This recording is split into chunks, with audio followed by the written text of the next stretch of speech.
Good morning to everyone. সকাল সকাল তো চা নিয়ে এখানে বসে পড়েছি। তারপর তো ব্রেকফাস্ট আজকে আমি বানিয়েছিলাম সবাইকে, আমার হাতে স্পেশাল ম্যাগি করে খাওয়ালাম। এই ঝাল ম্যাগিটা আমি প্রচন্ড ভালো বানাই, সবাই নাকি তাই বলে। তারপর তো আম এনেছিলাম পাশের বাড়ি থেকে আর কি, পেড়ে এনেছিলাম চুরি করে। তো সেগুলো এখানে মাখা করছিলাম। আর তারপর তো অনিশা বায়না ধরলো ওকে নাকি একটু ফেস ম্যাসাজ করে দিতে হবে।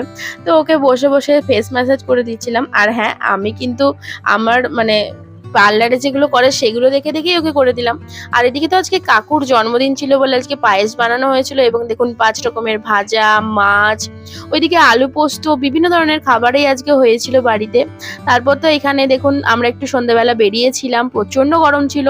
হঠাৎ করে মনে হলো যে একটুখানি হাওয়া খেতে বাজার দিকে যাওয়া যাক, তাই জন্য টোটোয় করে বেরিয়ে পড়লাম। আর ওখানে গিয়ে তো আজকে আমরা গরম গরম ঘুগনি খেয়েছি, একদম মাছের ডিম দিয়ে। আর এখানে তো বাড়িতে রোল নিয়ে এসেছিলাম, চিকেন রোল, তো সেটাই ডিনার করলাম। তো টাটা।